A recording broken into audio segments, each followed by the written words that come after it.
Hello, I'm John. We're restoring Corrick, a nearly 50-year-old Contessa 32. It's Friday, the sun is shining, it's nice and warm, and on the boat there are a million little things happening. I do hope you enjoy this episode.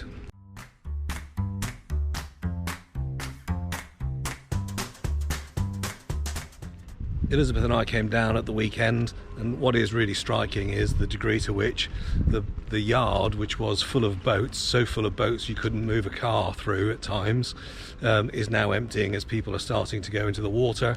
We're also looking forward to that, and we've got a bit of a timeline developing for that, which means we might well be in for Easter, which would be great. But in the interim, there is a small multitude of things that just need to be finished off, and I'll give you a bit of a tour of where we are to date and what we need to do to get completed. So we spent a bit of time wiping down, cleaning up the guardrails. I think they look okay, and done the push pit but not the pull pit, tidied up a little bit of the cleats, so they're looking better. But the main event is that we were thinking about stowage. So in the lazarette, definitely thinking about fenders, berthing ropes, maybe a bucket or two, but I'm not sure. We think that the locker on the port side in the cockpit has to be for the tender at the bottom of it, maybe a sealed gas bottle below that if we can do that, and then any room on top would be for fenders and so forth. If we now go down below, underneath the companionway hatch, I'm thinking about 2 kilogram fire extinguisher there, the little box that Nick made for binoculars and compass, handheld compass, that sort of thing, maybe a Reed's Almanac, I'm not sure. Underneath there, ready use flares and the emergency knife, and sitting on the mast step in harbour, the winch handles on there just behind the fiddle that we made.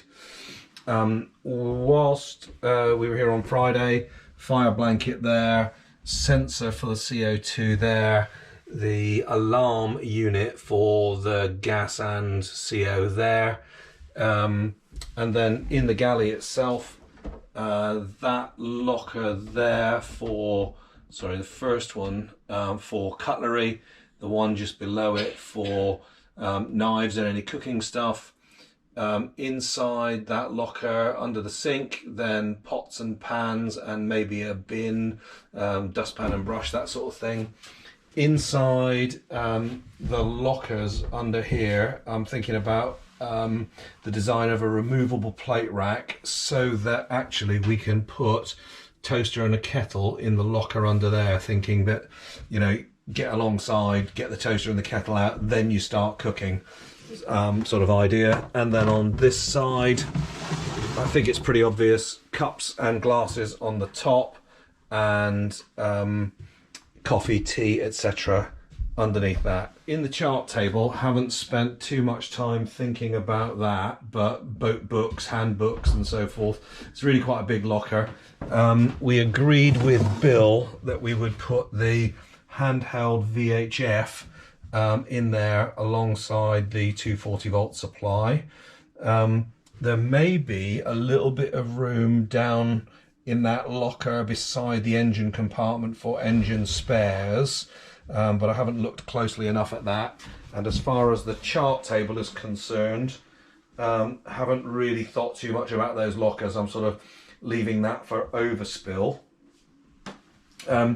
Inside the main compartment, ignoring the locker where the pumps are, but other than to say put the LPG sensor towards the bottom of that, the view being that we can come down the back and follow the rest of the pipe work in there. Top lockers inside the saloon are for personal kit, but the one in the middle is books, and then thinking about wine in the middle there. Not sure about this side or indeed this side. In this long thin locker here underneath, bolt croppers, hacksaw, foghorn, We have also marked up where we want the lights, fire extinguisher as we discussed the other day there, smoke alarm up there, and then as we swing over to the other side again, saloon lighting and more storage underneath there. In the hanging locker, what we now have is the exhaust for the heater coming out there, and I'll show that a little bit later. But we put in a rail in order to hang foul weather gear, and then finally up forward, loads of storage up there. Kedge in the after ones, sails going forward, drogues and so forth, sails port and starboard side, and then all the sort of anchor ball and that sort of thing. But we'll also need lights up there too. The main event is that the diesel heater has gone in, and this has gone in at the far end of the quarter berth, and the lines you can see here are the exhaust going overboard, the fuel line going in, and the heat coming forward into the main cabin.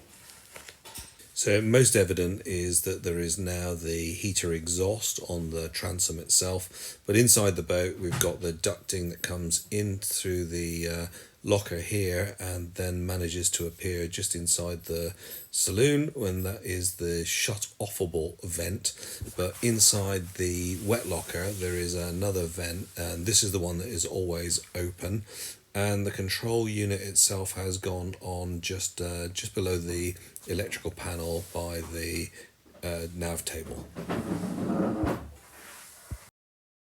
And the final part of the heating is the temperature sensor, which is going to sit just underneath one of these reading lights here.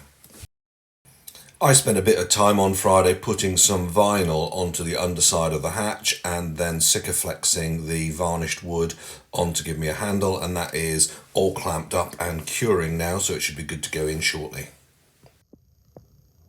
And a little parcel arrived in the post. I'm a member of the Royal Navy Sailing Association, and that is the burgee that will fly, so we'll see the naval crown there.